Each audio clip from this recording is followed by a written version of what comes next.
Apparently historians can never agree on anything, and that includes the beginnings of Sumer. So let's just say it started a super long time ago.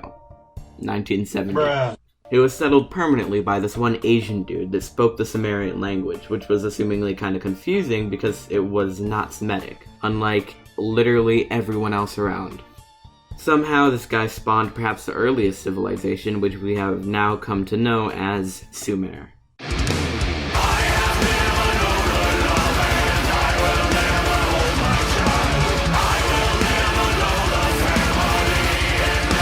Okay, so it turns out that some other people think that he may have been a North African and not an Asian dude, but I have the power of saying whatever I want, so bite me.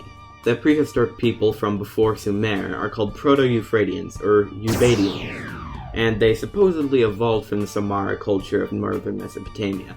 Of course, as a Sumerian would tell you, the first rule of Eubadians, don't talk about Eubadians.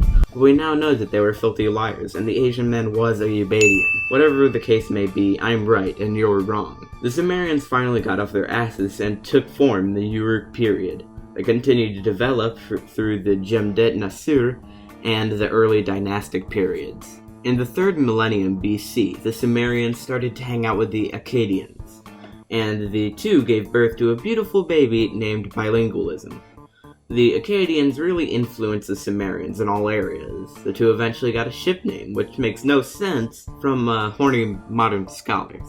Sprachbund. The Sumerians eventually would lose control over tons of their Semitic states and were kicked in the balls by the kings of the Akkadian Empire. The Sumerian language still kept kicking as a sacred language. They did have one comeback album in the 3rd dynasty of Ur, but that only lasted for about a century. The Sumerian city of Eridu was one of the oldest cities, and its origins came from 3 small groups. The peasant farmers from literally every single slightly historic video game, Semitic emos who lived in black tents with sheep and goats, and my Red Dead character. All performed the fusion dance and became of the legendary city of Eridu.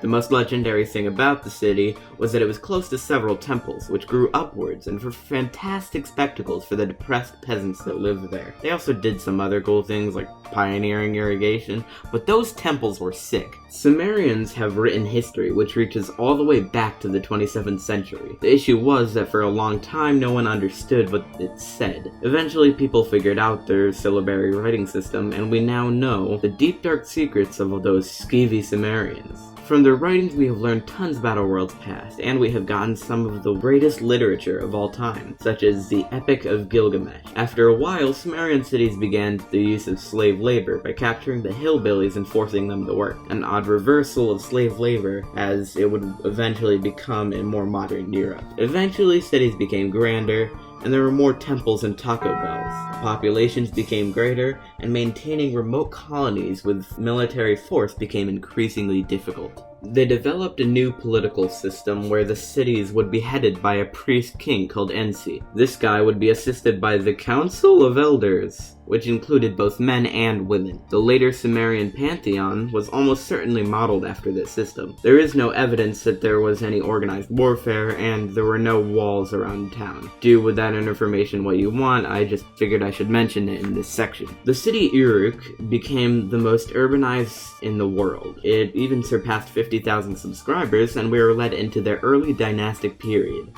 This period contains several legendary kings, including the earliest confirmed king, Enamar Bargatze of Kish, or whatever his name is. His name is included in the Gilgamesh story that I mentioned before, which has led many people to believe that Gilgamesh could have been an actually real king. The period marked a major increase in war. Cities were walled, small towns were eradicated, and everyone's thirst for violence was quenched. Around 2000 BC, Sumer disappeared because they were literally dominated by the militaries of neighboring Semitic civilizations. Specifically, Sargon established an empire within Mesopotamia, which included Sumer.